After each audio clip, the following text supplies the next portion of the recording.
मध्य पूर्व में तनाव अपने चरम पर पहुंच गया है। इजराइल और ईरान के बीच भीषण सैन्य संघर्ष जारी है। इजराइल के प्रधानमंत्री बेंजामिन नेतन्याहू ने शुक्रवार को ईरान के खिलाफ सैन्य अभियान को और तेज करने की चेतावनी दी है। ये बयान ईरान द्वारा इजराइल की राजधानी तेल अवीव सहित अन्य क्षेत्रों पर किए गए मिसाइल हमलों के जवाब में आया है। उन्होंने ईरान की जनता को संबोधित करते हुए कहा, अभी और बाकी है। वहीं इजरायली रक्षा मंत्री इजराइल काट्स ने ईरान के इस हमले को लक्ष्मण रेखा लांघना करार दिया है। ऑपरेशन राइजिंग लायन की शुरुआत।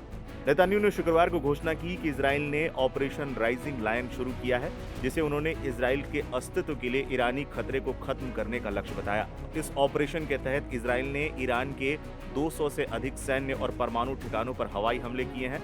नेतन्याहू ने कहा, यह अभियान तब तक जारी रहेगा जब तक ईरान का परमाणु और मिसाइल खतरा पूरी तरह से खत्म नहीं हो जाता। उन्होंने ईरान की जनता से अपील की है कि अपने शासन के खिलाफ एकजुट हों, जिसे उन्होंने दमनकारी करार दिया। प्रधानमंत्री नेतन्याहू ने अपने वीडियो संदेश में दावा किया है कि पिछले 24 घंटों में इजरायली सेना ने ईरान के शीर्ष सैन्य कमांडरों, वरिष्ठ परमाणु वैज्ञानिकों, सबसे अहम संवर्धन केंद्र और बड़े पैमाने पर बैलिस्टिक मिसाइल भंडार को तबाह कर दिया है। उन्होंने कहा कि इस्लामी शासन को समझ नहीं आ रहा है कि उस पर क्या बीत रही है और आगे क्या बीतेगी। वो पहले कभी इतना कमजोर नहीं हुआ था। ये बयान ऐसे वक्त में आया है जब ईरान ने शुक्रवार देर रात इजराइल पर एक बड़ा मिसाइल हमला किया, जिससे पूरे देश में हवाई हमले के सायरन बज उठे और क्षेत्रीय युद्ध की आशंकाएं गहरा गई।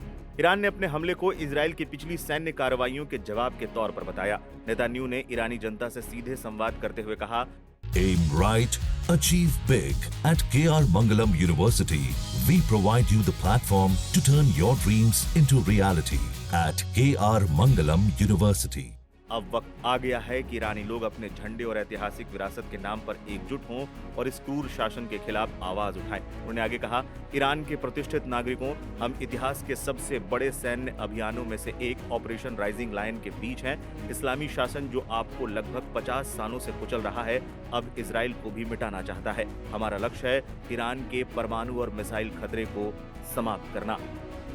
ईरान ने नागरिक क्षेत्रों को बनाया निशाना। इजरायली रक्षा मंत्री इजराइल काट्स ने ईरान के मिसाइल हमलों की कड़ी निंदा की। उन्होंने कहा कि ईरान ने लक्ष्मण रेखाएं पार कर दी हैं। नागरिक आबादी पर मिसाइल दागकर उसने युद्ध के नैतिक मानकों को तोड़ा है।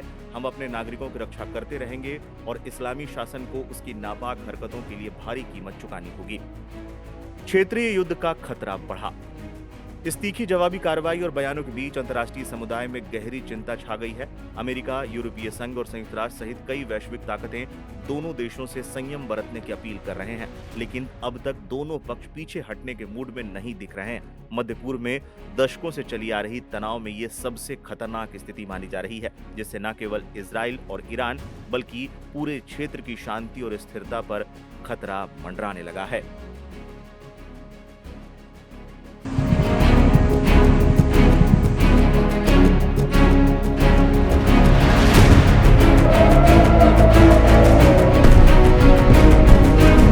ईरान ने शुक्रवार को इजरायली हमलों का जवाब देते हुए सैकड़ों बैलिस्टिक मिसाइलें दाग दी। ईरान ने देश के परमाणु और सैन्य स्थलों पर इजराइल के भीषण हमले का जवाब देते हुए ये कदम उठाया। उसने बताया कि ईरानी सेना ने इजराइल के खिलाफ अपने अभियान को गंभीर सजा नाम दिया है।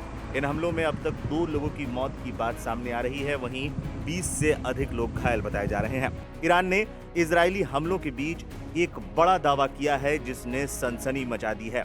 ईरान का कहना है कि उसने इजरायली एयरफोर्स के 2 फाइटर जेट्स को मार गिराया है और ये दोनों फाइटर जेट F-35 हैं और इसे अमेरिका का सबसे हाईटेक जेट माना जाता है। इसके साथ ही ईरान ने F-35 चलाने वाले एक पायलट को भी पकड़ने का दावा किया है। तेहरान टाइम्स के मुताबिक ये फाइटर जेट जैसे ही ईरान के एयरस्पेस में आया, उसे ईरान ने मार गिराया। इसके बाद पायलट पैराशूट के जरिए नीचे उतरता नजर आया। इसका एक वीडियो भी सामने आया है। हालांकि इसकी पुष्टि लाइव हिंदुस्तान नहीं करता है। पायलट के नीचे उतरते ही ईरान के अधिकारियों ने उसे पकड़ लिया। वहीं इजरायली डिफेंस फोर्स ने इन खबरों से इनकार किया है। उनका कहना है कि अब तक इस तरह की कोई खबर उनके पास नहीं है। कई खबरों में ये तक दावा किया गया कि पकड़ा जाने वाला पायलट एक महिला पायलट है। जिस अमेरिकी विमान को मार गिराने का दावा ईरान कर रहा है, उसके एक यूनिट की कीमत करीब 7 अरब रुपए बताई जाती है। यानी ईरान की बात अगर सच निकलती है तो इस हमले में इजराइल को पहले ही दिन 15 अरब रुपए का झटका लग गया है। $90 मिलियन का होता है एक विमान। Aim right, Achieve big at KR Mangalam University.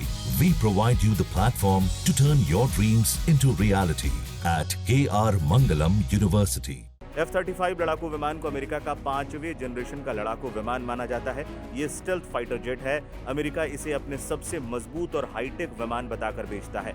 America के इस फाइटर जेट की कीमत $90 मिलियन बताई जाती है। इसे सबसे कीमती लड़ाकू विमान बनाता है। ये एक सिंगल सीटर विमान है जिसमें एक पायलट होता है। सटीक निशाना साधने की वजह से इस फाइटर जेट का निकनेम पैंथर भी दिया गया है। इजराइल ईरान से लड़ने के लिए कम से कम 200 फाइटर जेट का एक साथ इस्तेमाल कर रहा है। बताते चलें, इजराइल ने शुक्रवार को ईरान के परमाणु और सैन्य ढांचों पर युद्धक विमानों और ड्रोन से भीषण हमले किए थे ताकि प्रमुख प्रतिष्ठानों को निशाना बनाया जा सके, साथ ही साथ टॉप जनरल्स और साइंटिस्ट को भी मारा जा सके। इसके बाद ईरान ने इजराइल की ओर सैकड़ों बैलिस्टिक मिसाइलें दाग दी। ईरान की समाचार एजेंसी के मुताबिक ईरान ने देश के परमाणु और सैन्य स्थलों पर इजराइल के भीषण हमलों के जवाब में ये कदम उठाया है। इसके जवाब में इजरायली फाइटर जेट्स ने भी शनिवार तड़के एक बार फिर ईरान की राजधानी तेहरान को निशाना बनाया। सोशल मीडिया पर वायरल वीडियो में तेहरान का मेहराबाद इंटरनेशनल एयरपोर्ट आग के लपटों में घिरा नजर आ रहा है और आसपास के इलाके में भी धुएं का गुबार दिख रहा है। दोनों देश जिस तरीके से अब आमने सामने आ गए हैं, लगता नहीं कि हाल फिलहाल में ये मामला इतनी आसानी से रुकने वाला है।